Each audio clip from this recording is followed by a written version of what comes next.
கிறிஸ்துவினால் தேர்ந்தெடுக்கப்பட்டவர்கள், இயேசுவின் இரத்தத்தினால் கழுவப்பட்டவர்கள்.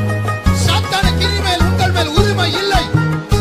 எல்லாமே இயேசு, எல்லாமே இயேசு, எனக்கு எல்லாமே இயேசு. ஒவ்வொரு தேவனுடைய பிள்ளைகளுக்கும் ஒவ்வொரு விதமான பரீட்சைகள், போராட்டங்கள், பாதைகள், ஒவ்வொரு விதங்களிலே தேவன் நம்மை நடத்துகிறார். சில நேரங்களில் நாமே நடக்கிறோம், சில நேரங்களில் நாம் அந்த அறியாமையினால பிசாசு நம்மை நடத்தி விடுகிறார்.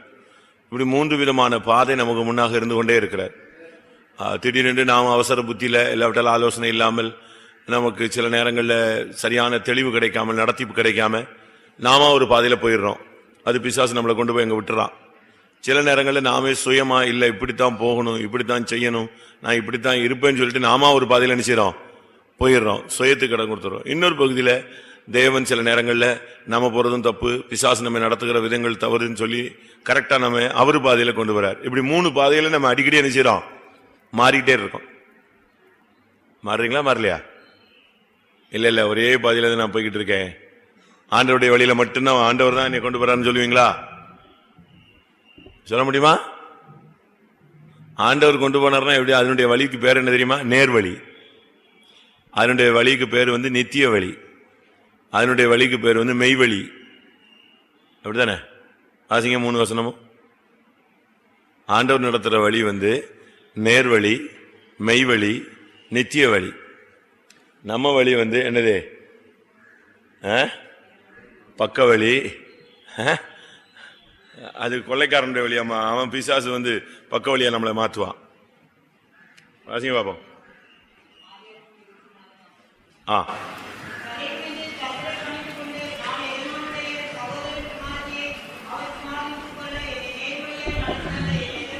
நேர்வழி. இது ஆபிரகாமுடைய வேலைக்காரன் எலியாசர் சொல்ற வார்த்தை.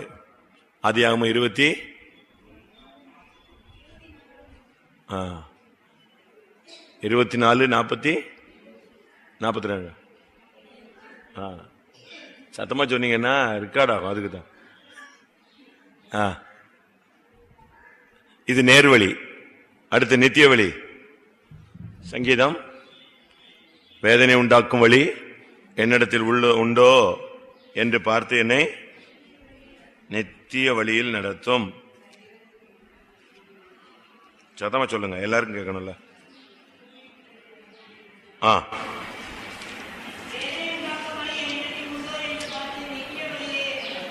பாத்தீங்களா? இது நித்திய வழி. அடுத்து மெய்வழி.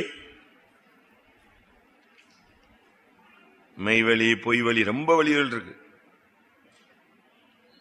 மெய்வழி நான் நினைக்கிறேன் 119 இருக்கிறதுக்கு வாய்ப்புகள் உண்டு. அங்கதான் வழிகள் ரொம்ப இருக்கும்.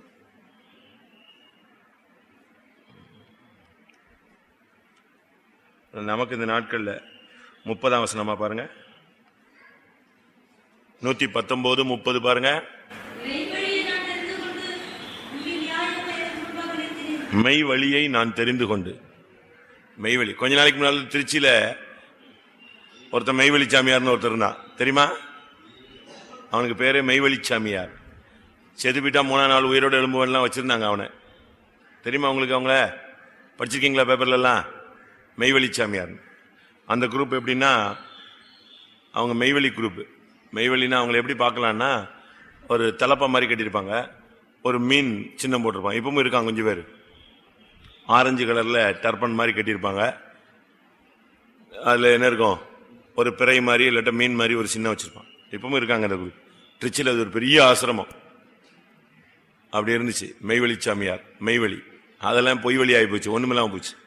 செத்து 3 நாள் வச்சிருந்தாங்க, உயிரோடு எழும்பிடுவார். அவனை ஏசுவான எழும்பிடுறதுக்கு. அதனால தவறு அது, மெய்வழி. அதனால நம்ம சில நேரங்களில் இப்படிப்பட்ட வழிகளில் மாறி மாறி வர்றோம். சில நேரத்தில் நல்லா ஜெபம் பண்ணி உபவாசம் போட்டு கரெக்டா லீட் பண்ணி ஆண்டவர் நம்ம சரியான பாதையில கொண்டு வர்றாரு. சில நேரத்தில் நமக்கு நெருக்கங்கள் ஜாஸ்தி ஆகும்போது கொஞ்சம் அப்படி ஸ்தோத்திரம் ஸ்தோத்திரம்ட்டு நம்ம இணைஞ்சிடறோம். எங்கிட்டோ இது சரியோ, அது சரியோ, அது சரியோ, இது சரியோன்னு சொல்லிட்டு நாம போய் ஒரு ரூட்டை எடுத்துட்டு பிடிச்சிட்டு போயிடுறோம். இன்னொரு பகுதியில் கொஞ்சம் அசந்த உடனே பிசாசு அவன் ஒரு ரூட்டில் நினைச்சிடான், கொண்டு போயிடுறான். இதுதான் நடக்கிறது. யோசுவாவினுடைய விஷயத்துல இந்த 3 இருந்துச்சு. யோசுவாவுடைய வாழ்க்கையில 3 இருந்துச்சு. கிபியோனியர்கள் வந்து இவன்கிட்ட பேசும்போது அவன் கர்த்தருடைய வார்த்தையை கேட்காம டக்குன்னு நெஞ்சிட்டான், அவங்களோட உடன்படிக்கை பண்ணிட்டான் பட்டுன்னு. அது வந்து அவன் வந்து அவ்வளவு பெரிய சீரியஸா எடுத்துக்கல. ஏன்னா ஒருத்தன் வந்து நம்மகிட்ட காலில் விழுறான், ரைட்டு ஓகே அப்படின்ட்டு பட்டுன்னு அடிச்சிட்டான். அது என்ன ஆகி போச்சு, அது ஒரு பெரிய பிளண்டர் மிஸ்டேக் ஆகிப்போச்சு, அடி வாங்கின மாதிரி ஆயிடுச்சு. அது ஒன்று. இன்னொரு விதத்தில் அது ஒரு ரூட்ல ஃபெயிலியர். இன்னொரு இடத்துல ஆயுப்பட்டினத்துக்கு போறதுக்கு கொஞ்ச ஆள் போனா போதும் அப்படின்னு மற்றவங்க எல்லாம் சொன்னாங்க. இவன் அசால்ட்டா நெஞ்சிட்டான். அசால்ட்டா போயிட்டு அங்க போய் அடி வாங்கி சரி அடி வாங்கினான். 2. 3வது கானானுக்குள்ள அழகா ஜனங்களை நடத்தி தேசத்தை பங்கிட்டு கொடுத்தான். இது அவனுடைய இதுதான். இந்த 3 பகுதியும் நீங்க பைபிள்ல படிச்சா கரெக்டா தெரியும். 1 இவனா விழுந்தது, 1 மனுஷங்க சொல்ல கேட்டு பிசாசுக்கு வாய்ப்பு கொடுத்து தோத்து போனது, 3வது ஆண்டவருடைய பாதையில கரெக்டா போய் கானானுக்குள்ள போனது. இந்த 3மே அவனுக்குள்ளேயும் இருந்துச்சு. இப்ப நம்ம ஜெபிக்கிறோம் அதுக்காக. யோசுவாவின் புஸ்தகத்துல பாருங்க, கிபியோனியருடைய விஷயத்துல யோசுவா 9:14, 14-15 இங்க என்ன நடந்துச்சு? கர்த்தருடைய வார்த்தையை கேட்கல, தேவ சித்தம் என்ன அப்படிங்கறத அவன் கேட்காம பட்டுன்னு நெஞ்சிட்டான், பிசாசுக்கு இடம் கொடுத்துட்டான், அவசரப்பட்டான், படால்னு போய் உள்ள குதிச்சிட்டான். அது ஒரு பெரிய ஃபெயிலியரா மாறிடுச்சு. யோசுவா 7ஆம் அதிகாரம் 3ஆம் வசனம் வாசி.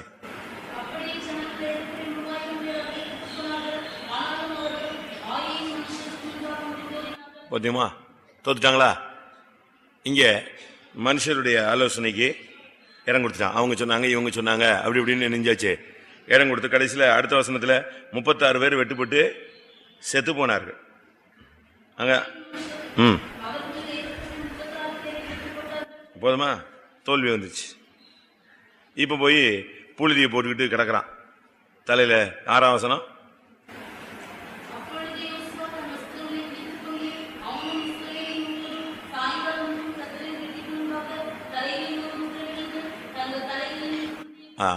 ஒன்னு எரிகோவில் உள்ள தவறு, மற்றொன்று மனுஷனுடைய ஆலோசனை கேட்டு நெஞ்சது. சூழ்நிலைக்கு ஏற்ற மாதிரி ஆளை தமிழ்ல சொல்லுவான், பாம்பு சிறுசா இருந்தாலும், சொல்லுங்க, பாம்பு சிறுசா இருந்தாலும் கம்பு எப்படி இருக்கணும், பெருசா இருக்கணுமா.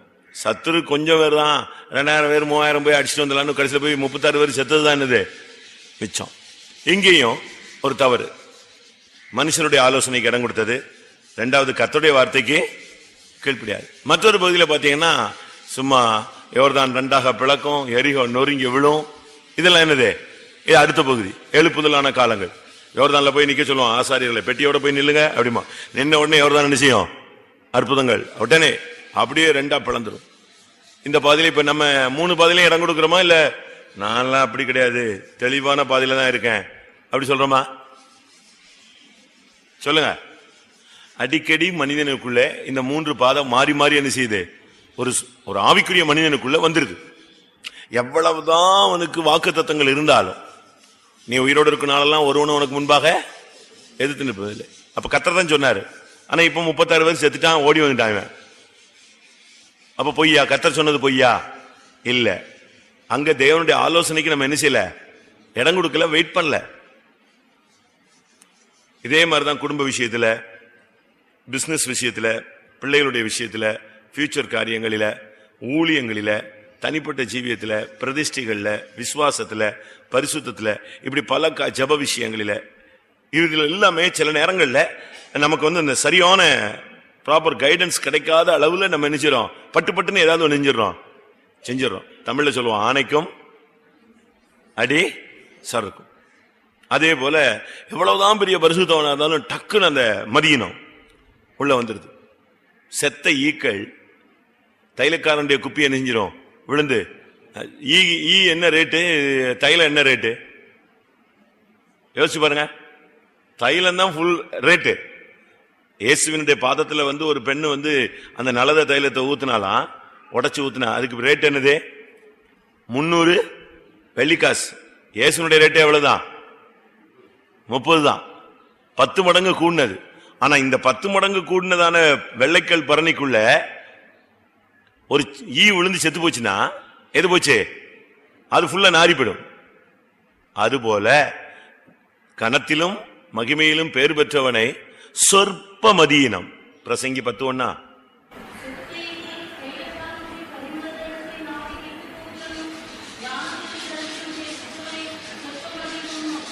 பிரசங்கி 10:1 தானே? கரெக்ட் தானா?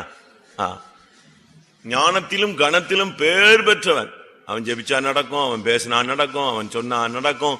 எல்லா கிருபை, அபிஷேகம், வல்லமை எல்லாம் இருக்கு. ஆனா இந்த சொற்ப மதியினம் ஈ விழுந்து நெஞ்சிருது, பட்டுன்னு கெடுத்துருது. அந்த நேரத்துல தான் ஒரு லைட்டா ஒரு தடுமாற்றம், கிமியோடைய ஐக்கியம், ஆயில தோல்வி, இப்படி சின்ன சின்ன காரியம். மற்றொரு பகுதியில் பாத்தீங்கன்னா ரொம்ப கிராண்டா போயிட்டே இருப்பான். நீங்கள் இன்றைக்கு உங்களை பரிசுத்தம் பண்ணிக்கொள்ளுங்கள், கர்த்தர் நாளைக்கு உங்களுக்கு அற்புதங்களை செய்வார். நெல்லு யோர்தான்ல காலை வையினா அப்படியே தண்ணி கரை புரண்டு ஓடி போயிடுச்சு. அது சாதாரணமா பிளக்கல, ஒரு ஒன்வே மாதிரி எல்லாம் பிளக்கல. ஒரு ஆளு ஒத்தடி பாதையில நடந்து போற மாதிரி எல்லாம் யோர்தான் பிளக்கல. எவ்வளவு தூரம் யோர்தான் எவ்வளவு விலகுச்சு சொல்லுங்க? 2000 முழம். புரியுதா? பெட்டி இங்க நிக்குன்னா உங்களுடைய ஜனங்கள் போற தூரம் எவ்வளவு தூரம் தள்ளி போனோம்? ஏறக்குறைய உங்களுக்கும் பெட்டிக்கும் நடுவே 2000 முழம் வீதம் இருக்க கிடவதாக. 2000 முழம்னா எவ்வளவு? 3000 அடி. தெரியுதா 3000 அடினா? இங்க இருந்து அந்த கேட்டு 500 அடி 600 அடின்னு நினைக்கிறேன் இங்க இருந்து. அப்போ எங்க இருக்கு? இங்க இருந்து பஸ் ஸ்டாண்டை தாண்டி தான் ஜனங்கள் என்ன செஞ்சாங்க? போனாங்க. ஏன்னா ஏறக்குறைய 6 லட்சம் புருஷர், 10-12 லட்சம் சகோதரிங்க, குழந்தைங்க, ஆடு மாடு எல்லாம் போகணும். அது ஒத்தடி பாதையில் விட்டுக்கிட்டு இருக்க முடியாது, ட்ரெயின் மாதிரி. அவ்வளவு வாசிங்க. உங்களுக்கும் பெட்டிக்கும்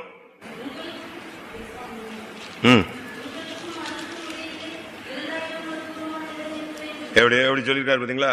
எந்த வசனம்?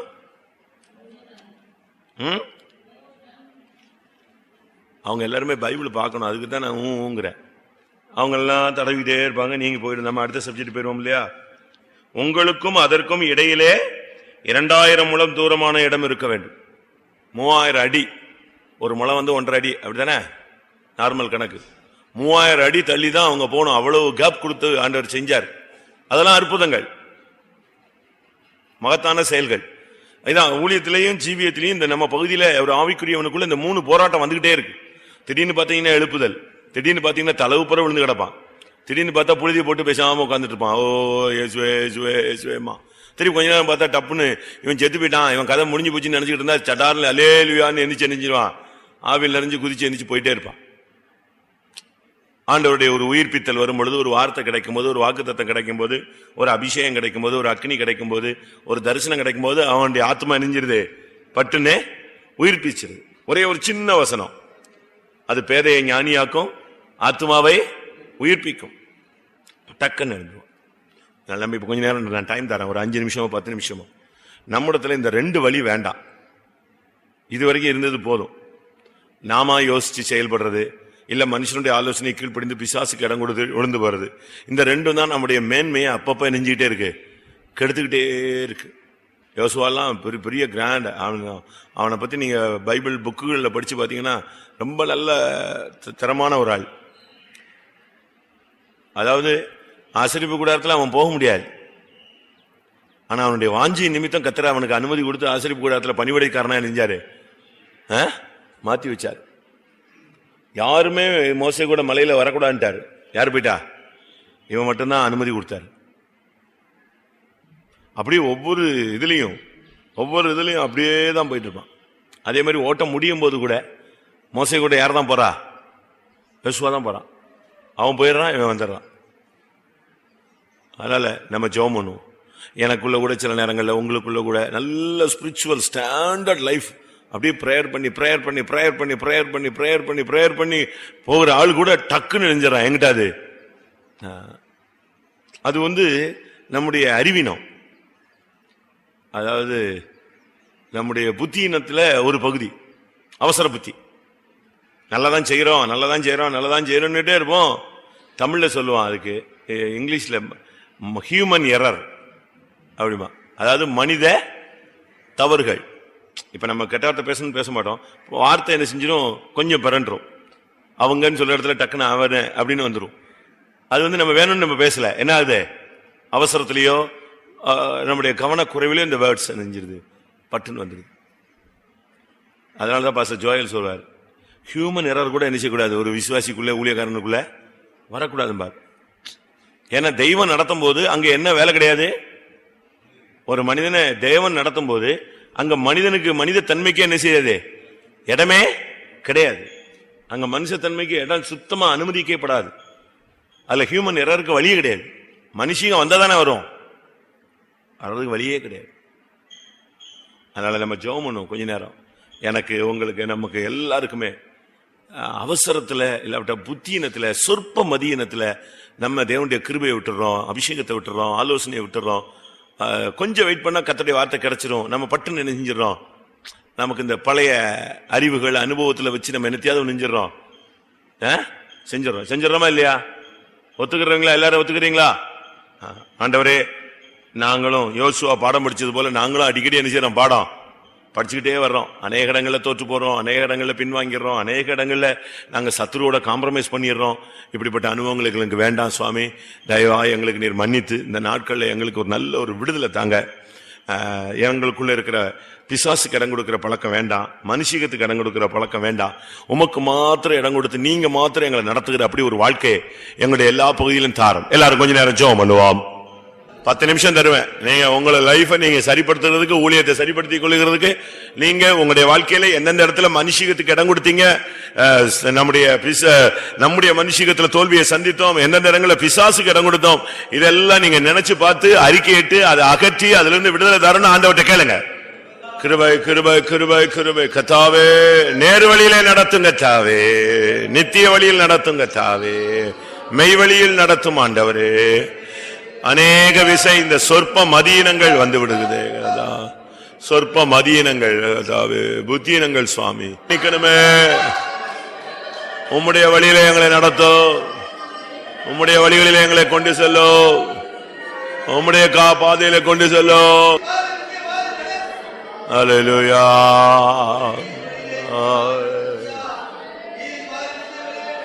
ஆமென் ஆமென்.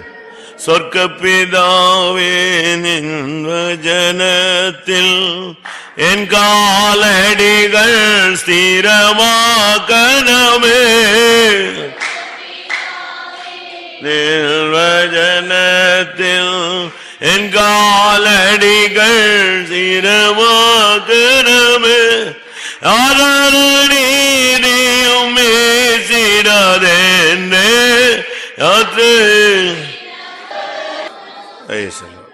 அடுத்து ஆபிரகாமுடைய ஜெபம். ஆபிரகாமுடைய ஜெபத்தை நான் பார்த்தா நியாய தீர்ப்பை நிறுத்துகிற ஜெபம் தான். ஆண்டவரே அப்படித்தான் சொல்றார், அவனும் அப்படித்தான் பிராக்டிஸ் பண்ணி வச்சிருந்தான். ஆபிரகாமுடைய ஜெபம், இந்த சோதோமை அழிக்க தேவதூதர்கள் போய் கொண்டிருந்த பொழுது இவன் தான் போய் நிப்பாட்டுவான். அதை ஆதியாகமம் 18:22.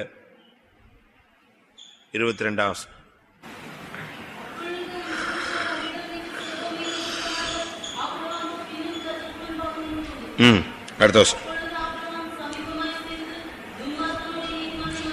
இந்த வேண்டுதல் ஜெபம் யார் தான்? நியாய தீர்ப்புல இருந்து தப்பு வைக்கப்படுறதுக்காக ஜெபம் பண்ணது யாரு? ஆபிரகாமுடைய ஜெபம் தான்.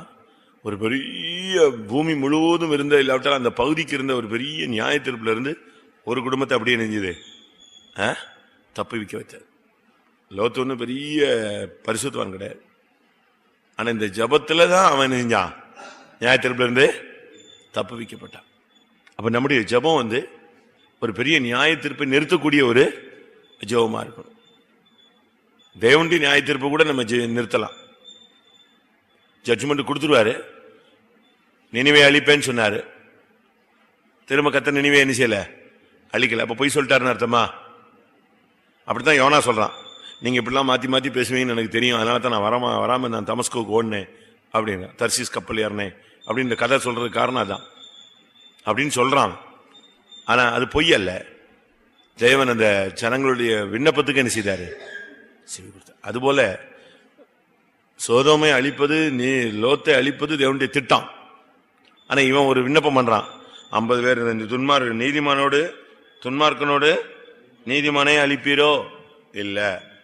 அப்போ அவனுக்கு சந்தேகம், 50 பேர் இருந்தா, 40 பேர் இருந்தா, 30 பேர் இருந்தா, 20 பேர் இருந்தா, 10 பேர் இருந்தா, அவன் லெவலுக்கு வந்தாச்சு. அடுத்த கொஸ்டின் கேட்கறதுக்குள்ள போயிட்டாரு. எப்படி? உடனே போயிட்டாரு. கத்தர் ஆபிரகாமோட பேசி முடித்தவொன்னு போயிட்டார். இவனுக்கு அது பிறகு போய் 2 பேர் ஒரு ஆளுலாம் என்ன செய்ய முடியல, கேட்க துணிவு இல்ல. 4 பேரு, என் தம்பி, என் மனைவி, அவங்க 2 பிள்ளைங்க அப்படிலாம் சொல்றதுக்கு அவனுக்கு துணிவு இல்லை. அவனுக்கு புரிஞ்சுக்கிச்சு, அப்போ தேசத்துல மொத்தமா இவனும் அவங்களோட மிங்கிள் ஆயிட்டான் அப்படிங்கறது தெரிஞ்சு போன கதையாயிடுச்சு. நம்முடைய ஜெபம் என்பது நியாய தீர்ப்பை நிறுத்தக்கூடிய ஜெபமா இருக்கும். இன்னொரு இடத்துல பார்க்கும்போது ஆபிரகாமுடைய மனைவிய அபிமெலேக்கு பிடிச்சு வச்சிடறான். அவன் பிடிச்சி அவளை தவற நடத்துறதுக்காக ட்ரை பண்றான். அபிமெலேக் அப்படின்னு ஒரு ராஜா. அப்ப அன்னைக்கு நைட்டு கத்தர் பேசுறாரு, அவன்கிட்ட பேசுறாரு, அந்த மனுஷன். அவன் மனைவியை அனுப்பி அவன் உனக்காக என்ன செய்வான்? வேண்டுதல் செய்வான். அப்படி வேண்டுதல் செய்தால் உனக்கு என்ன கிடைக்கும்? பிழைப்பு கிடைக்கும். நீ பிழைக்கும்படிக்கு அவன் உனக்கு வேண்டுதல் செய்வான். இல்லைன்னா நீ சாகவே சாவாய். எப்படி இருக்கும் பாருங்க. அதுக்குள்ள இதெல்லாம் கத்தர் பேசிக்கிட்டே இருந்தாலும் அதுக்குள்ள அந்த தேசத்தில் இருக்கிற இல்லாவிட்டால் அபிமெலேக்கு வீட்டாருடைய எல்லாருடைய கற்பத்தையும் கத்தர் நெஞ்சிட்டாரு, அடிச்சிட்டாரு. சாபம் தொடங்கிடுச்சு. ஆதியாகமம் 20:7.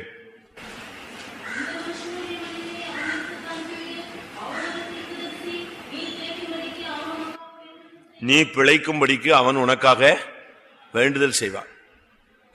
அப்போ இவனுடைய ஜெபம் அந்த குடும்பத்தின் நியாயத்திலிருந்து அந்த குடும்பத்தை தப்பு வைத்து பிழைக்க வைக்கிறது. ஆண்டவரே சொல்றாரு, நீ பிழைக்கணும்னா அவன் ஜெபிக்கணும். அவன் ஜெபிச்சா நீ பிழைப்பாய். அவன் உனக்காக என்ன செய்வான்? நீ பிழைக்கும்படிக்கு வேண்டுதல் செய்வான். இல்லாவிட்டால் நீ அழிவாய், சாவியர்கள் என்று அறிவாயாக. ஆடி போயிட்டான். அதனால நம்முடைய ஜெபம் நியாய தீர்ப்பு நிறுத்தணும். இன்னைக்கும் கூட பல குடும்பங்களுக்கு பல நியாய தீர்ப்பு இருக்கு. சிலருடைய ஊழியங்கள்ல கூட ஊழியத்தை சரியா செய்யாதனால சில நியாய தீர்ப்பு இருக்கும். அது அவங்கள ஃபாலோ பண்ணிட்டே இருக்கும். இன்னும் அடுத்த ஸ்டெப் ஊழியத்துல கீழே இறங்கும் போது இந்த நியாய தீர்ப்பு இப்படி கூட்டிக்கிட்டே போகும். அதனால இந்த நியாய தீர்ப்பு நிறுத்துகிற ஒரு ஜெபம் நமக்கு தேவை. அதாவது அணைய அடைக்கிற மாதிரி மதகு போட்டு நினைச்சிருவாங்க, அங்கங்க அணை கட்டி வச்சிருப்பாங்க. ஒரு பெரிய அழிவை நிறுத்துகிறது. சுவரை அடைக்கவும் திறப்பை அடைக்கவும் திறப்பிலே நிற்கவும் நான் ஒரு மனுஷனை தேடினேன், தேடியும் ஒருவனும் காணவில்லை. அப்ப சுவரை அடைக்க, திறப்பை அடைக்க, திறப்பில் நிற்க ஆள் இல்லை. இப்ப நம்ம அதுதான் செய்யணும். ஆண்டவரே, அன்னைக்கு சோதோமுக்காக பரிந்து பேச யாரு கிடையாது, ஆளு கிடையாது. இவன் போய் நின்னான், அதனால ஒரு குடும்பம் தப்புச்சு. அடுத்து அந்த தேசத்தை அந்த ராஜாவை கட்டுப்படுத்துறதுக்கு யாருக்கும் சக்தி கிடையாது. அவன் தான் கிங்கு. அவனை போய் அவன் புத்தி சொல்றது. ஆனா ஆண்டவர் சொன்னார், இவன் உனக்காக வேண்டுதல் செய்தா உனக்கு என்ன செய்ய, நீ பிழைப்பாய். அப்ப நம்முடைய ஜெபம் நியாய தீர்ப்பை நிறுத்துகிற ஒரு ஜெபம். இப்ப நம்ம ஒரு 40 பேர் இருப்போம்னு வச்சுக்கோங்களேன், எல்லாரும் ஜெபம் பண்ணுவோம். ஒருத்தர் மேல இருக்கிற நியாய தீர்ப்பு ஒருத்தருடைய ஜெபத்தினால என்ன செய்யும், மாறும். யோபு 42 யோபு தன் சிநேகிதருக்காக வேண்டுதல் செய்தான், தேவன் அவன் சிறையிருப்பை மாற்றினார். அந்த நியாய தீர்ப்பை அவனுக்குல இருந்து மாற்றி போட்டார். அதுபோல இப்ப கொஞ்ச நேரம் ஜெபம் பண்ணுவோம். என் ஊழியத்தில் கூட சில நியாய தீர்ப்புகள் இருக்கலாம். நான் எதுக்கு இது சொல்றேன், என்னையும் சேர்த்து சொல்றேன்னா, ஊழியங்கள்ல சில நேரத்தில் அவசரப்பட்டு சில டெசிஷன் எடுத்துருவோம். ஒருத்தரை கடிஞ்சு கொள்றோம், ஒருத்தரை நம்ம கண் சடையா என்ன செய்வோம், விட்டுருவோம். இது தகப்பன் செய்யறது. ஒரு பிள்ளைய அடிச்சிருவான், ஒரு சிலையை சரி சரி சரி அட்ஜஸ்ட் பண்ணி போவான். அது பாசத்தில் உள்ள வேறுபாடுகள் அல்ல, கண்டிப்பில் உள்ள தன்மைகள். ஆனாலும் சில நேரங்களில் நம்முடைய புத்தீனங்களில் மிஞ்சியோ மிஞ்சின கருமங்களில் தலையிடுறது, பெரிய காரியங்களில் தலையிடும் பொழுது நம்ம மேல எது வந்து மாட்டிக்குது? நியாய தீர்ப்பு வந்து சிக்கிடு. அதே போல குடும்பங்கள்லையும் சரி, பல நியாய தீர்ப்புகள் நம்ம மேல நிச்சயம் வரும். தேவனுக்கு பிரியமில்லாத இது செஞ்சாலும் ஒரு நீதியுள்ள நியாய தீர்ப்பு நமக்கு உண்டு. அப்படி நியாய தீர்ப்புலாம் நமக்கு எல்லாருக்கும் அப்படி ஜட்ஜ்மெண்ட் போட்டாருன்னா நம்ம கதையெல்லாம் என்ன வருது? கண்ணுக்கு கண்ணு, பல்லுக்கு பல்லுன்னா நம்ம ஒருத்தருக்கும் பல்லு இருக்காது, கை இருக்காது. ஆனா அதே நேரத்தில் அதனாலதான் சங்கீதக்காரன் சொல்றான், ஆண்டவரே அக்கிரமத்தை கவனித்திருப்பீரானால் யார் நிலை நிற்பான்? வாசிங்க 120 எத்தனை பாருங்க, 3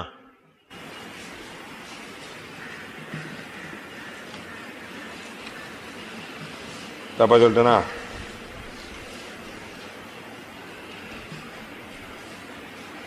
130 இல்லையா?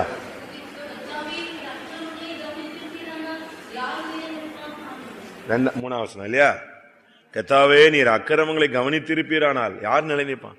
ஒவ்வொன்றுக்கும் கர்த்தர் மார்க் போட்டுக்கிட்டு பிளஸ் மைனஸ் போட்டா காலையில எழும்பி 10 மணிக்குள்ள நம்ம எல்லாருமே செத்து போயிருவோம். அதுக்குள்ள நம்ம அவ்வளவு எண்ணங்கள், நினைவு, சிந்தை, தோற்றம், பேச்சு, பார்வை, வேலை எல்லாத்திலையும் நமக்கு என்ன இருக்கு? எல்லாத்தையும் கவுண்ட் போட்டுக்கிட்டே இருந்தாருன்னா என்ன ஆகும்? யோசிச்சு பாருங்க. அதனால கர்த்தர் இறக்கம் தான் நம்மளெல்லாம் பாதுகாத்தவர். அதனால நம்முடைய அறியாமையில நமக்கு பல ஆண்டவர் சில ஜட்ஜ்மெண்ட் மாதிரி வச்சிருப்பார். அதெல்லாம் இப்ப நம்ம ஜெபம் பண்ணணும். எல்லாரும் கொஞ்ச நேரம் ஒரு 10 நிமிஷம் டைம் தரேன். ஆண்டவரே என் மேல இருக்கிற நியாய தீர்ப்பு மாற்றுங்க, மற்றவங்க மேல உள்ள நியாய தீர்ப்பை மாற்றுங்க. கர்த்தர் தானே ஜட்ஜ்மெண்ட். இப்போ உலகத்துல நீங்க பாருங்க, ஒரு தீவிரவாதிக்கு ஜனாதிபதி கருணை மனு போட்டா அவர் ஓகேன்னா இது போயிடுது, தூக்கு தண்டனையே ரத்து செய்யப்படுது. அதுபோல நம்ம எல்லாம் இப்ப திறப்புல நிக்க வேண்டிய ஜனங்கள் கொஞ்ச நேரம் ஜெபம் பண்ணணும். ஆண்டவரே என் மேல இருக்கிற நியாய தீர்ப்பை மாற்றுங்க, மற்றவங்க மேல இருக்கிற நியாய தீர்ப்பை மாற்றுங்க. மன்னிங்க. மன்னிக்கும் பொழுது இதெல்லாம் நெஞ்சிருது, மாறிடுது. அப்படி நீங்க ஜெபிங்க.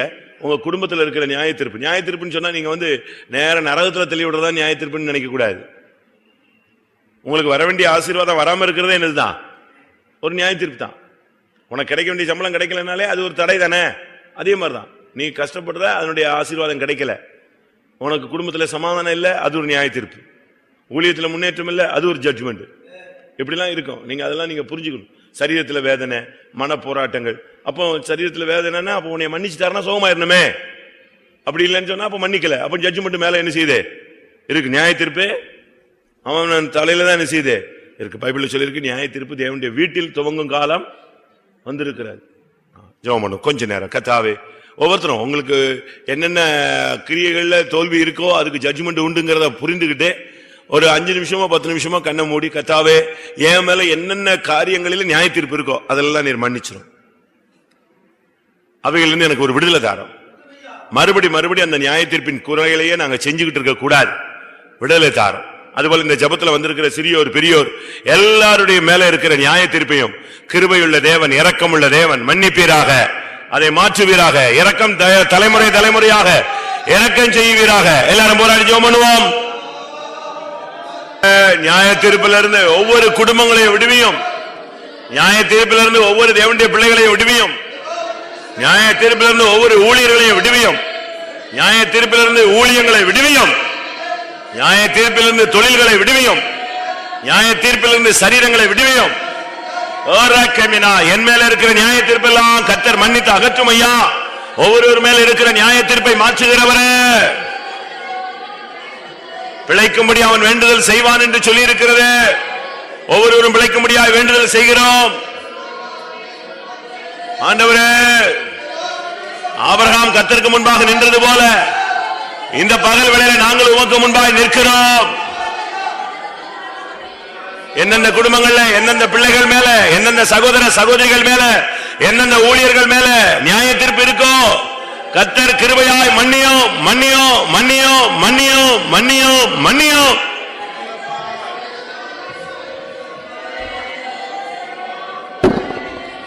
ஆமா, இந்த பாயிண்ட்டுக்கு நல்லா ஜெபம் பண்ணணும். தலையெல்லாம் கீழே போடக்கூடாது. இந்த ஜபத்துல நீங்க அசதியாவே இருக்கக்கூடாது. இது உங்களுக்காக ஜெபம் பண்ற ஜபம். இது ரொம்ப நீங்க யோசிச்சு ஜெபிக்கணும். கர்த்தாவே, என்னுடைய பேச்சில், என்னுடைய செயல்கள்ல, என்னுடைய ஊழியங்கள்ல, என்னுடைய அறியாமையில என்னென்ன காரியத்துல நான் தலையிட்டு என் மேல நியாய தீர்ப்பு கவுண்டிங் கூடிக்கிட்டே இருக்கோம். தேவரீர், நான் அறியாம போய்கிட்டே இருக்கிறேன் சுவாமி. அதனாலதான் எனக்கு இவ்வளவு பிரச்சனையா, இவ்வளவு போராட்டமா, இவ்வளவு வியாதியா, இவ்வளவு பலவீனமா, இவ்வளவு தடையா, என் பிள்ளைகள் மேல ஏதாவது நியாய தீர்ப்பு இருக்கா, வாலிப பிள்ளைகள் மேல, புருஷன் மேல, மனைவி மேல, என் குடும்பத்துல, என் சபையில என்னென்ன நியாய தீர்ப்பு, தேவரீர் இரக்கம் செய்யும். 1000 தலைமுறை மட்டும் இரக்கம் செய்கிறவரே. எல்லாரும் இப்படி நீங்க அழுது போறோம், சும்மா இப்படியே உட்கார்ந்து ஜெபிச்சேன்னா உன் குடும்பத்துல இருக்கிற ஒரு நியாய தீர்ப்பு போகாது, அப்படியே நிக்கும். உன் ஜெபத்துல, உன் கண்ணீர்ல இன்னைக்கு உன் மேல இருக்கிற நியாய தீர்ப்பு எல்லாம் அப்படியே மெழுகு போல உருகி போகணும். ஹல்லேலூயா, ஹல்லேலூயா, ஹல்லேலூயா. போராடுங்கள். ஒவ்வொரு குடும்பத்துக்கு மேல, ஒவ்வொரு ஊழியர்களுக்கு மேல, ஒவ்வொரு பிள்ளைகளுக்கு மேல, வாலிப பையங்க பிள்ளைகள் மேல, தொழில்கள் மேல, கையின் பிரயாசங்கள்ல, வேலை ஸ்தலங்களில, ஆண்டவரே, சரீரத்துல, மனதுல, ஊழியத்துல, ஜீவியத்துல, சபைகளில என்னென்ன நியாய தீர்ப்பு யார் யார் மேலாம் இருக்கோ கர்த்தர் அதெல்லாம் கிருபையாய் மாற்றும், மாற்றும், மாற்றும். மன்னியும், மன்னியும், மன்னியும். அகற்றும். இரக்கம் செய்யும், இரக்கம் செய்யும், இரக்கம் செய்யும். அகற்றி போடும், அகற்றி போடும், அகற்றி போடும்.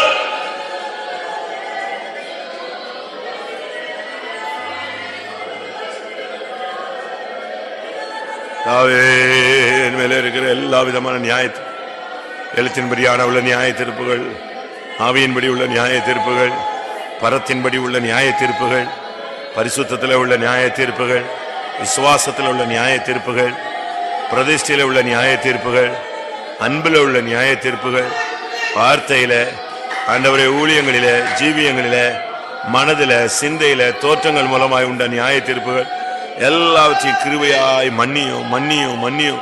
இரக்கம் செய்யும் ஐயா. எங்களை நாங்களே நிதானித்து அறிந்தால் நியாயம் தீர்க்கப்படும் என்று எழுதியிருக்கிறது. எங்களை தாழ்த்தி ஒப்பு கொடுத்து ஜெபிக்கிறோம்.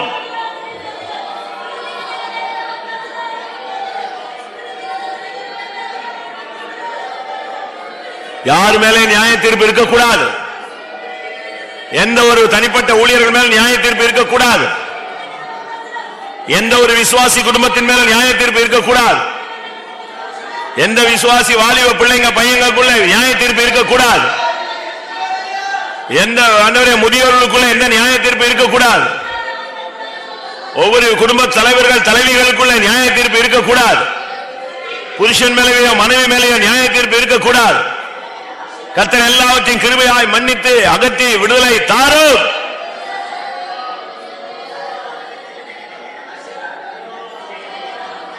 ஹல்லேலூயா.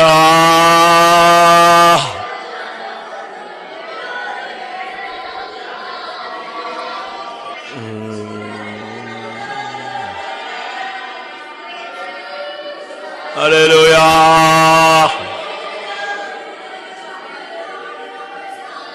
நியாய தீர்ப்பை மாற்றும்.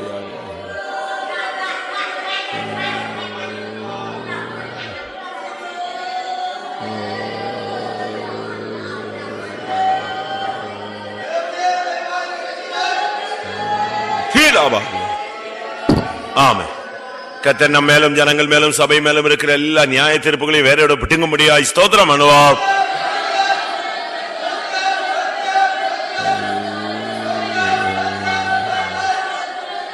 ஆம், ஆம். சில இடங்கள்ல சத்துரு கொடியேற்றி இருக்கிறான். சங்கீதத்தில் வாசிங்க. சில இடங்கள்ல சத்துரு கொடியேற்றி இருக்கிறான். அந்த இடங்கள்ல கர்த்தர் கொடியேற்றணும். அவனை அப்படியே விட்டுட்டா அது அப்படி பாழா போயிடும். அந்த இடங்கள்லாம் நெடுநாளாய் பாழாய் கிடக்கிற 74ஆம் சங்கீதம் 5ஆம் வசனமா 4ஆம் வசனம். தங்கள் கொடிகளை சத்துருக்கள் அடையாளங்களாக ஆலயத்தில் நாட்டுகிறார். எப்படி இருக்கும் பாத்தீங்களா? விசாச கொடியேற்றான். இவைகளுக்கு மத்தியில கர்த்தர் என்ன செய்யணும்? ஏசாயா தீர்க்கதரிசன புஸ்தகத்தில் வாசிங்க. வெள்ளம் போல சத்துரு வரும் பொழுது ஆவியானவர் அவனுக்கு விரோதமாய் அவர் கொடி ஏற்றுவார். எங்க இருக்கு? ஏசாயா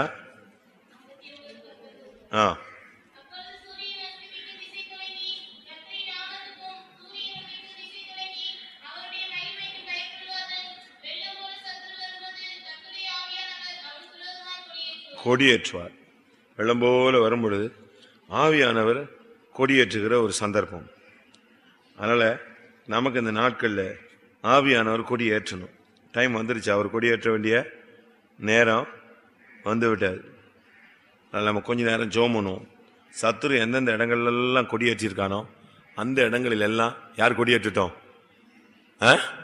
ஆண்டவர் கொடியேற்றணும், விடக்கூடாது. அவன் கொடியேற்றிட்டு உட்கார்ந்துட்டு இருந்தானே காரியம் ஆகுமா?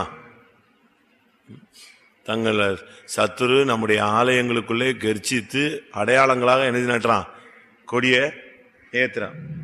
இப்படியே விட்டுட்டே இருந்தா, ஆனா இவைகளுக்கு மத்தியில் ஆவியானவர் சொல்றாரு, நான் கொடியேற்றுவேன். வெள்ளம் போல சத்துரு வரும் பொழுது ஆவியானவர் அவனுக்கு விரோதமாக கொடி ஏற்றுவார். அவர் கொடி ஏற்றும் போது இந்த கொடி அங்க இருக்காது.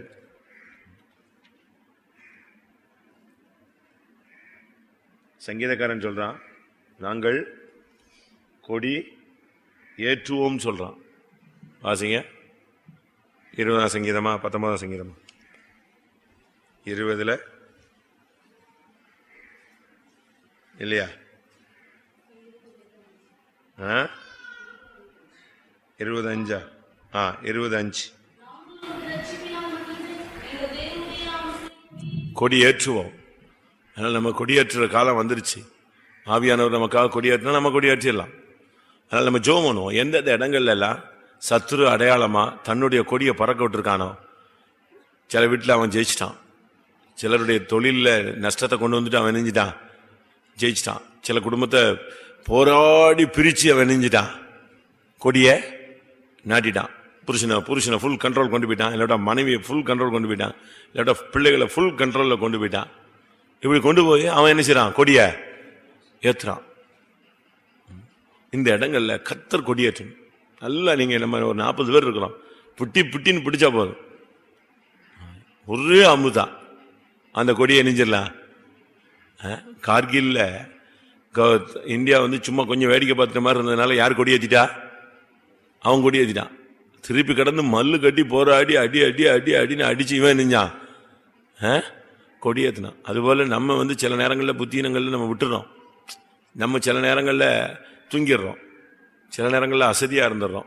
சத்துரு வரும்பொழுது அந்த ஜெபிச்சு நம்ம என்ன செய்யல, எதிர்த்து போராடுறதில்ல. அந்த நேரத்தில் நமக்கு தரிசனம் கிடைக்காம போயிடுது, வெளிப்படுத்தல் கிடைக்காம போயிடுது.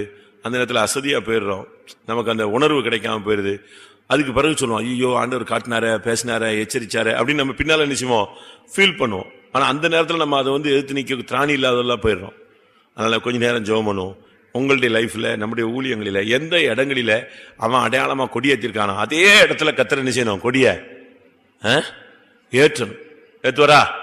எல்லாரும் கொஞ்ச நேரம் போராடி ஜெபம் பண்ணுவோம். கர்த்தாவே, எந்தெந்த இடங்கள்ல சத்துரு அடையாளமா கொடியேற்றிருக்கிறானோ அந்த இடங்கள்ல நீர் எழுந்தருளி அவனுக்கு விரோதமாய் நீர் ஆவியானவர் வெள்ளம் போல சத்துரு வரட்டும், ஆவியானவர் அவனுக்கு விரோதமாய் நீர் கொடியேற்றும். எல்லாரும் போராடி ஜெபம் பண்ணுவோம்.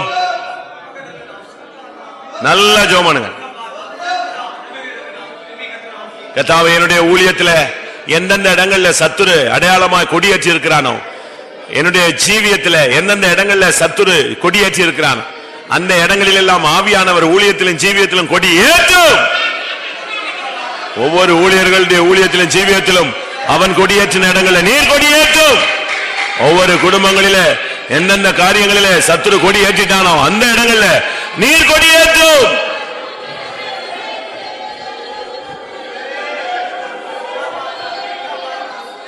காட்டிலும், நம்முடைய செல்வாக்கை காட்டிலும், நம்முடைய முன்னேற்றங்களை காட்டிலும், எல்லாவற்றை காட்டிலும் நம்முடைய வாழ்க்கை ரொம்ப முக்கியம். ஜீவியம். இன்னைக்கு நம்முடைய வாலிப பையங்க பிள்ளைங்களுடைய ஜீவியங்கிறது ஒரு பெரிய கேள்விக்குறி. இப்போ எங்கேயோ படிக்க வைக்கிறோம், எங்கேயோ அது வேலைக்கு போகுது, எங்கேயோ அது என்ன செய்யுது, தங்கி இருக்கு. அப்போ அதெல்லாம் யார் பராமரிக்கிறது? தெய்வம் தான் என்ன செய்யணும்? பராமரிக்கணும். அந்த பிள்ளைகள் படிப்புக்கு போகும்போது வரும்பொழுது தங்கி இருக்கிற இடங்கள்ல அங்கே எங்கே அப்படிலாம் பல இடங்களை நாம் பார்க்கும்போது பல விதங்களில் இன்னைக்கு கடைசி காலங்களில் பிள்ளைகள் பாதிக்கப்படுறாங்க. நம்முடைய பிள்ளைகளே உலகத்தில் ஜீவிக்கிறது ரொம்ப கஷ்டம். ஏன்னா இப்போ உள்ள மாடர்ன் கல்ச்சர் ரொம்ப ஒஸ்ட்டாக நெஞ்சிருச்சு, போயிடுச்சு. படிப்பு ரொம்ப ஃப்ரீ. முந்திலாம் கோ எஜுகேஷன் மிரளுவாங்க, இப்போ அப்படிலாம் கிடையாது. இப்போ ஒரு ஹையர் ஸ்டடி வந்தாலே ஆட்டோமேட்டிக்காக அது எப்படி தான் போகுது? கோ எஜுகேஷன் தான்.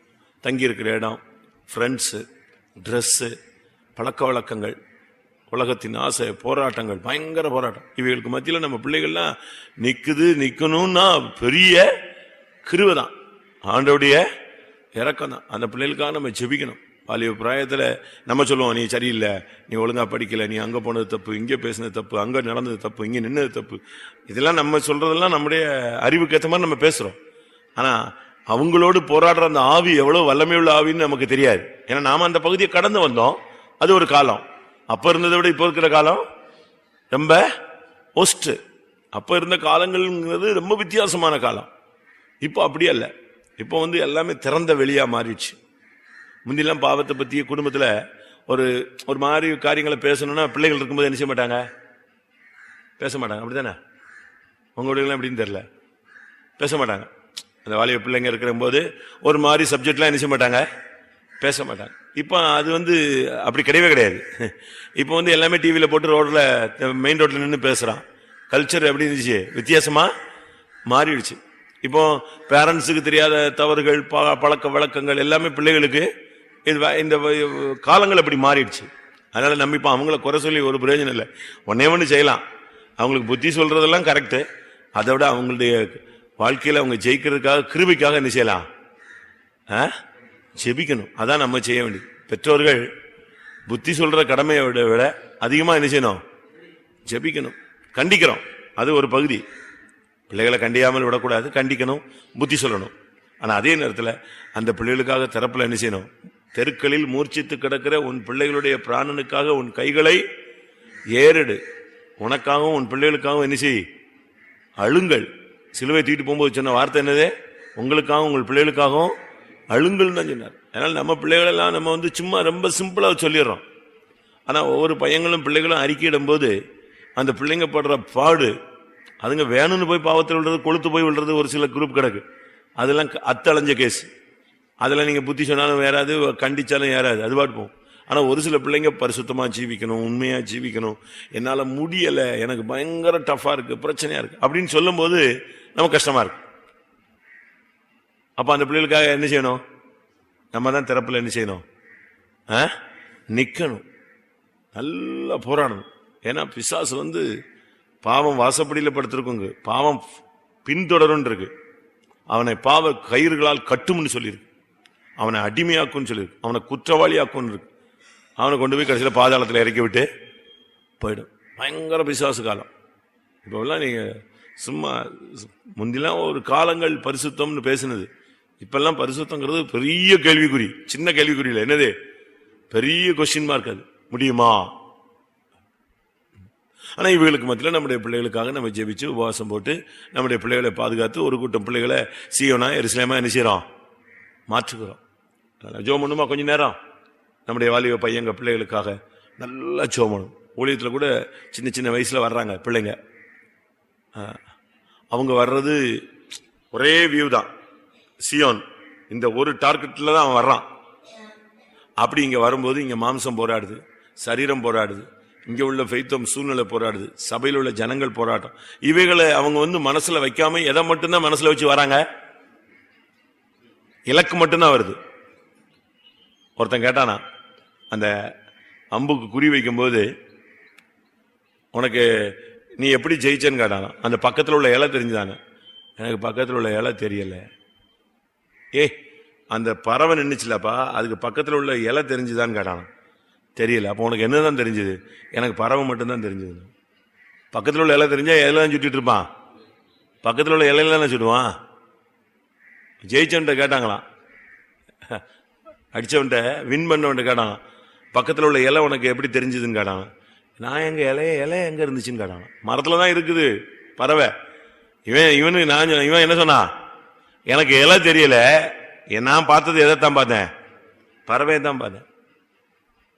அதுபோல நம்ம பிள்ளைகளுக்காக ஜெயிக்கணும்னா நம்ம கரெக்டா அவங்களுக்காக ஜபத்துல வச்சு அடின்னு அடிக்கணும் நம்முடைய பிள்ளைகளுக்காக. ஒரு சிலர்லாம் கன்னிகளில் சிக்கிட்டு அழும்போது பயங்கர கஷ்டமா இருக்கு. இப்போ ஞானோதயம் வருது. இப்போ ஞானோதயம் கண்ணு கெட்ட பிறகு சூரிய நமஸ்காரம் பண்ண கதை தான், மாட்டிக்கிட்டு முடிச்ச பிறகு.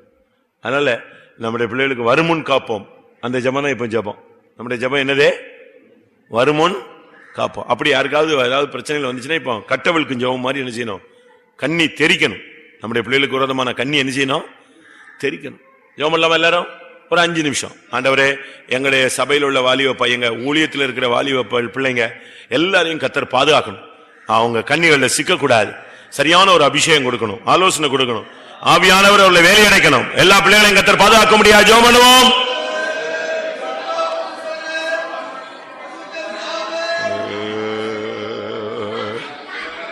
ஏசப்பா, ஊழியத்தில் இருக்கிற வாலிப பையங்க பிள்ளைகளுக்காக ஜெபிக்கிறோம். குடும்பங்கள் இருக்கிற வாலிப பிள்ளைகளுக்காய் பையங்களுக்காய் ஜெபிக்கிறோம். கர்த்தர் காவாராகில் எங்களுடைய பிரயாசங்கள் விருதா. கர்த்தர் காவாராகில் எங்களுடைய கண்டிப்புகள் விருதா. கர்த்தர் காவாராகில் எங்களுடைய புத்திகள் விருதா, புத்தி சொல்லுதல் விருதா. ஆண்டவரே, உம்மை நோக்கி மன்றாடுகிறோம். நீர் அவர்களை உலக மாமிசம் பிசாசின் கன்னிகளுக்கு விலக்கி வேலை அடைக்கணும் சுவாமி.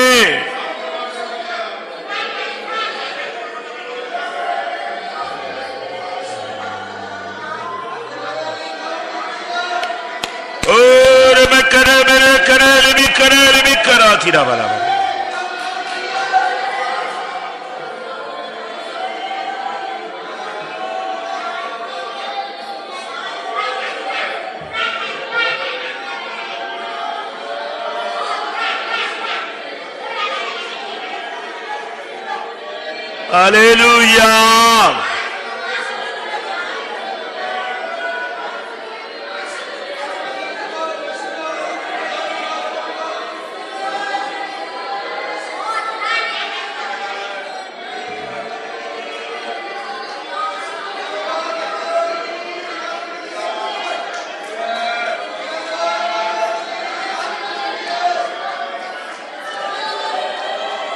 ஏசப்பா, எங்களுடைய பிள்ளைகளை நீர் வேலையடைத்து பாதுகாக்கணுமே.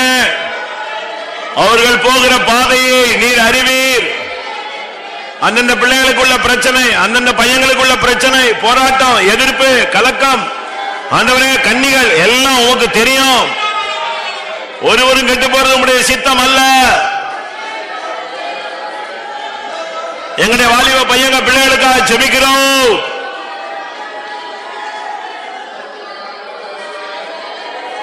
நீர் அவர்களை காக்கணுமே, நீர் அவர்களை வேலை அடைக்கணுமே, நீர் அவர்களை சட்டைகளுக்குள்ள மறைக்கணுமே, கன்னிகளை தெரிக்க வைக்கணுமே, தெய்வீக சிந்தை கொடுக்கணுமே, பரிசுத்தத்தின் வல்லமையை கொடுக்கணுமே, தேவ ஜீவனால் நிரப்பணுமே.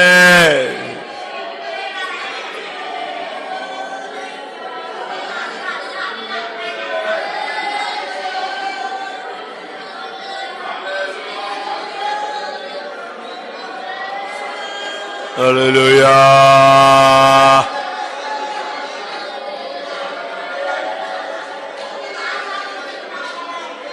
Hallelujah. Hallelujah. என்ன கொட்டணும்?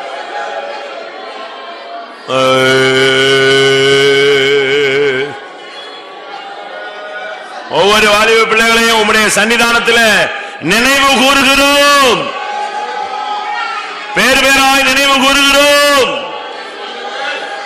அவர்கள் எங்கிருந்தாலும் எங்கிருந்தாலும், கல்லூரியில, தூரத்துல, சமீபத்துல, எங்கிருந்தாலும் உம்முடைய கண்களுக்கு மறைவாய் இல்லை. நீர் அவர்களை பாதுகாத்துக் கொள்ளும், நீர் அவர்களை பராமரித்துக் கொள்ளும், நீர் அவர்களை கன்னிகளுக்கு விலக்கும். சிக்க விடாதையும், அகப்பட விடாதையும், வேலி அடையும். விரோதமாக எழும்புகிற வல்லமைகளை சிதறடியும்.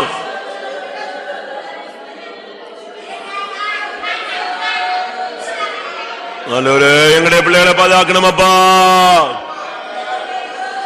எங்களுடைய பிள்ளைகளை பாதுகாக்கணும் அப்பா.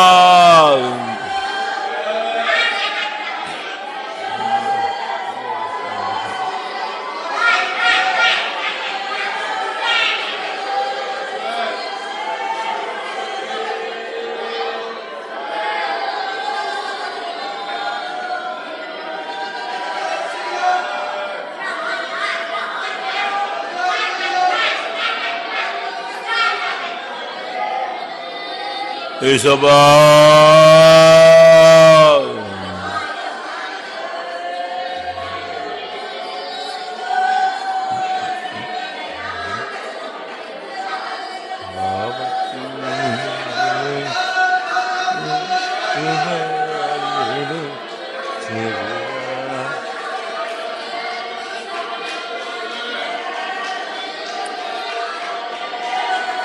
அல்லேலூயா. இயேசப்பா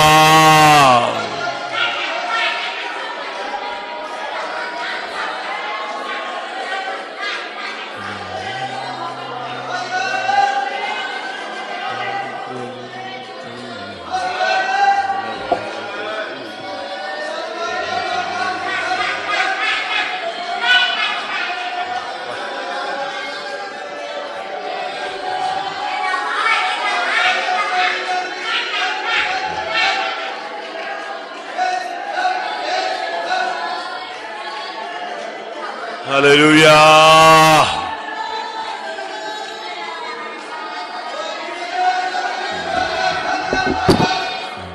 நம்முடைய வாலிப பிள்ளைகள் பையங்க எல்லாரையும் கர்த்தர் அந்தந்த இடங்கள்ல பாதுகாத்து வேலை எடுத்து கிருபைக்குள்ள மறைக்க முடியாது. ஸ்தோத்திரம் பண்ணுவோம்.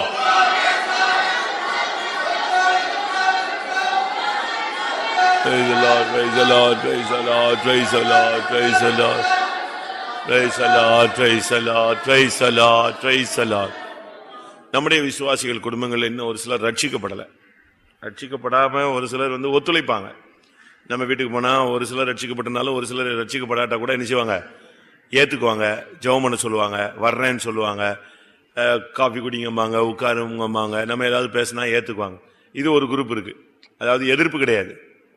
இவங்க கோயிலுக்கு போட்டோம், என்ன டிஸ்டர்ப் பண்ணக்கூடாது, நான் முடிஞ்சா வருவேன், ஆனா நீங்க வாங்க போங்க ஜெபிங்க எங்க, அப்படி அது ஒரு குரூப் இருக்கு.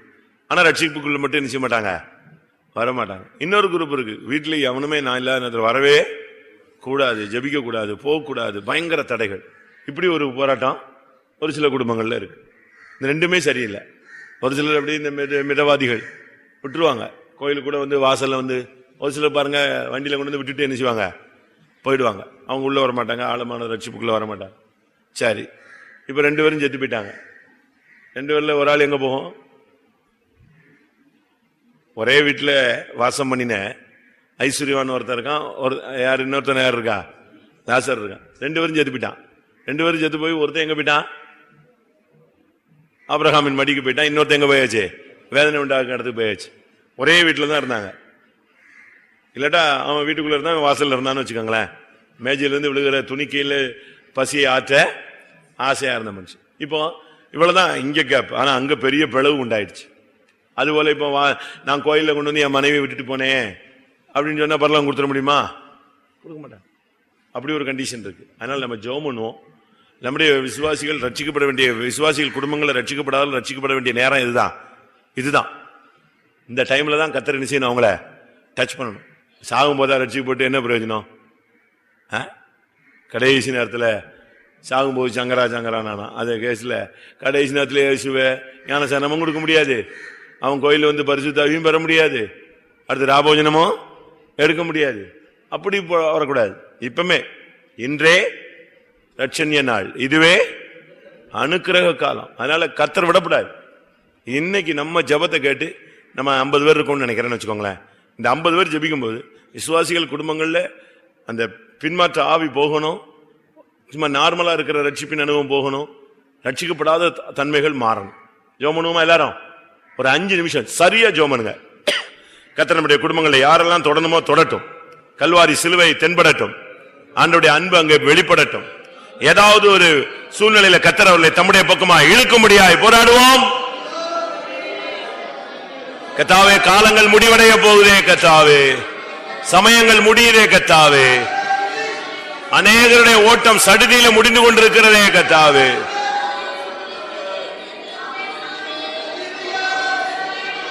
கர்த்தர் இறங்கும்படியாய் ஜெபிக்கிறோம், கர்த்தர் இறங்கும்படியாய் ஜெபிக்கிறோம்.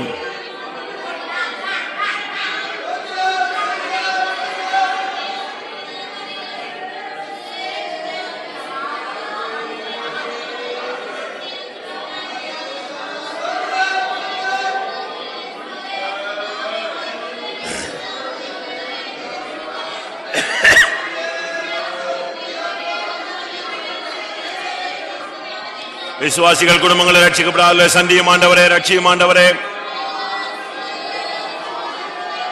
ரட்சியும் ஆண்டவரே. விசுவாசிகள் குடும்பங்களை ரட்சிக்கப்படாத ரட்சியும் ஆண்டவரே.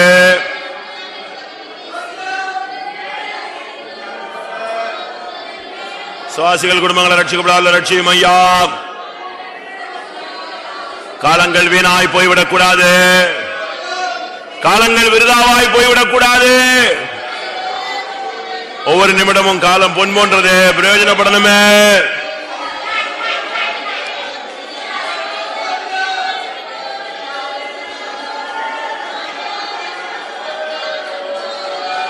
ஏசப்பா,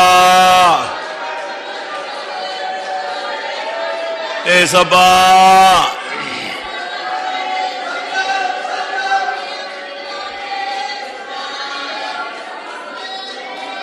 ஏசப்பா,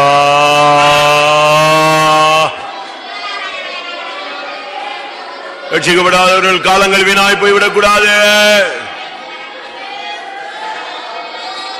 காலங்கள் விருதாவாய் போய்விடக் கூடாது. ரட்சியம், ரட்சியம், சந்தியம், சந்தியம். கிறிஸ்துவின் அன்பு, கல்வாரி அன்பு, சிலுவை பாடுகள் மூலமாய் சந்தியம்.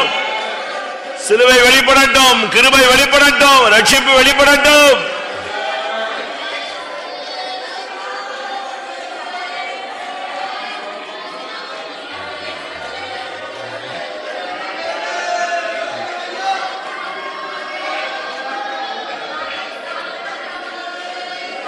ஓ ரவாரியா கலாபாவுஷா காத்து. ஹல்லேலூயா.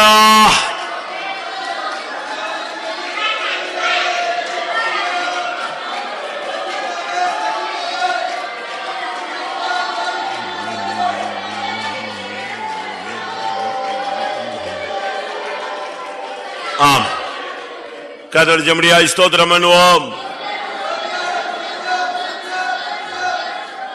ஆம், ராஜாமணி அப்படியே சிக்கா இருக்கிறார். நம்முடைய ஒரு மூத்த விசுவாசி, சண்டே ஸ்கூல் ஹெட் மாஸ்டர், விசுவாசத்தில் நிற்கிறவர். உங்க பிள்ளைங்கள் எல்லாம் விசுவாசத்தில் போல்ட்டா நிற்கிறாங்க, பரவாயில்ல. கர்த்தருக்கு சித்தமானா வெள்ளிக்கிழமை காலையில் அவங்க வீட்டில் ஒரு உபவாச ஜெபம். வெள்ளிக்கிழமை காலையில் 10 மணிக்கு தொடங்கி 1 மணிக்கு முடிக்கலாம் ஒரு ஃபாஸ்டிங் ப்ரேயர். அதனால கர்த்தர் அவருக்கு ஒரு நல்ல விடுதலை கொடுக்கணும். தேவனால முடியும். சென்னையில் மதுரையில் பார்த்தீங்கன்னா பாஸ்டர் சத்யநேசன் ஒருத்தர் இருக்கிற, அவருக்கு காலில் இதே மாதிரி தான். நான்லாம் பார்த்துட்டு எந்திரிச்சு ஓடியே விட்டேன். ஒன்று அந்த ஸ்மெல்ல நிற்க முடியல, ரெண்டாவது அந்த காட்சியை பார்த்து நிற்க முடியாமல் ஓடியே வந்திருக்கேன். பயங்கர மோசம்.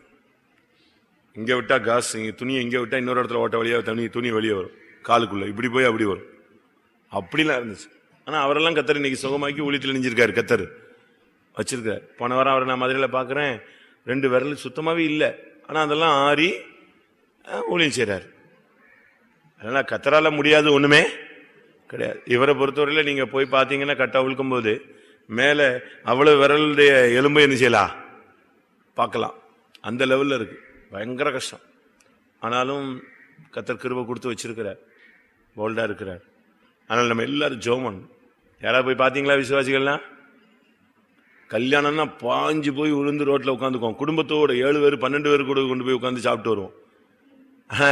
ஒருத்தன் வியாதினா ஒருத்தர் நிச்சயதில்ல, பார்க்கறதில்ல. அப்படி இருக்கக்கூடாது. நான் வியாதிப்பட்டேன், நீங்கள் என்னை பார்க்கவில்லைன்னு தெய்வன் நினைச்சுவாரு, குறை சொல்லுவார்.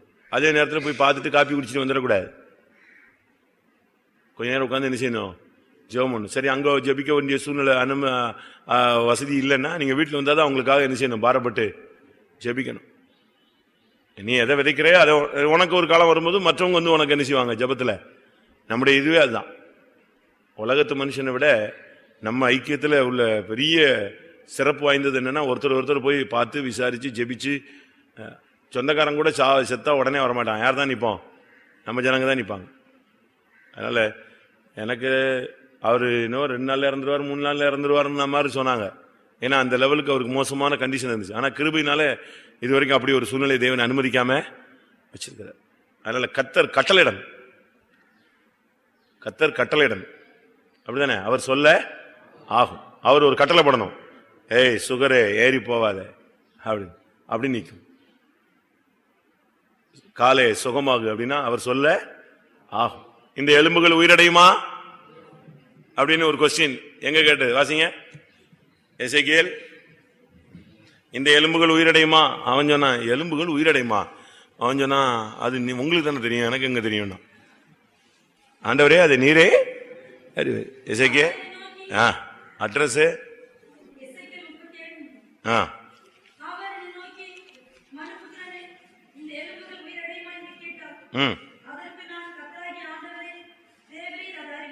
எப்படி இருக்கும்?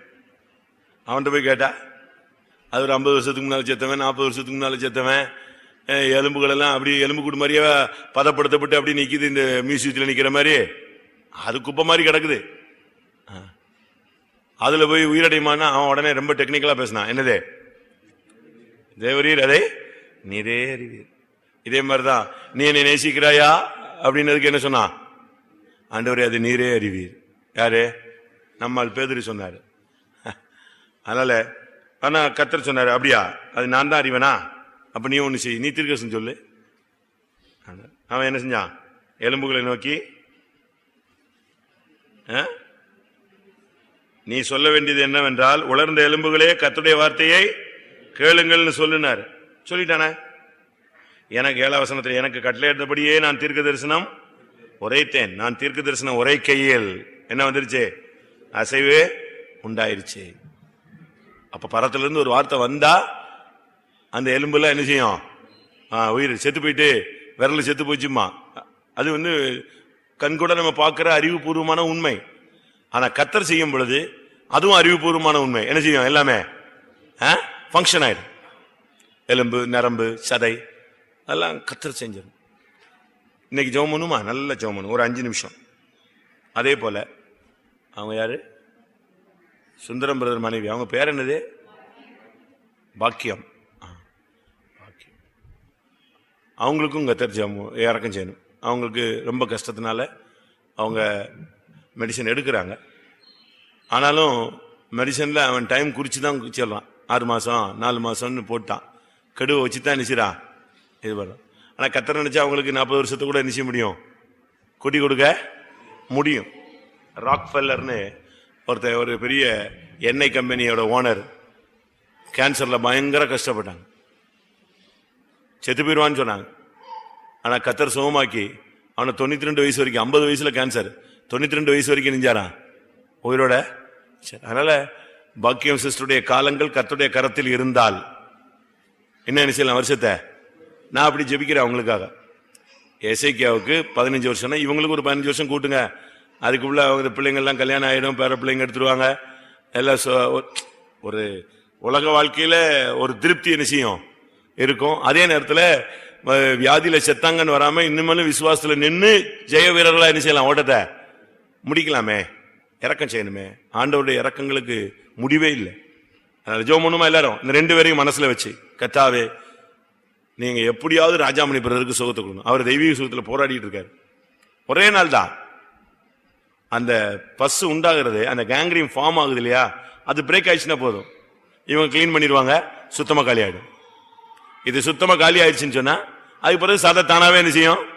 உண்டா. கர்த்தர் அற்புதம் செய்ய முடியாது. எல்லாரும் போராடி ஜெபம் பண்ணுவோம்.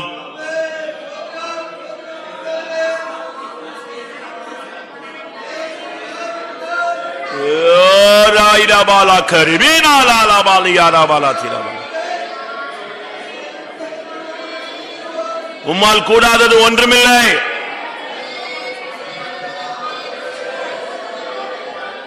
ராஜாமணி பிரதருக்கு சுகத்தை தாருமையா.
இயேசுவின் நாமத்தில் ராஜாமணி பிரதரை குணமாக்குகிறோம். சர்வ வல்லமை விளங்கட்டும். பிணியாளியை குணமாக்கும் கரம் நீட்டப்படட்டும். மரித்தோரை எழுப்பும் வல்லமை, சாவுக்கேதுவான சரீரங்களை உயிர்ப்பிக்கும் ஆவியானவரே,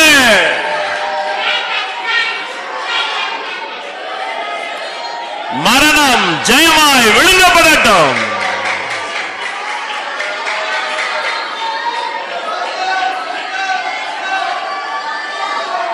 ஆபிரகாம் ஈசாக்கை மறுபடியும் பாவனையாக பெற்றுக் கொண்டது போல, அவரை நீ மறுபடியும் எங்களுக்கு திரும்ப தரணும். இயேசுவின் நாமத்தில்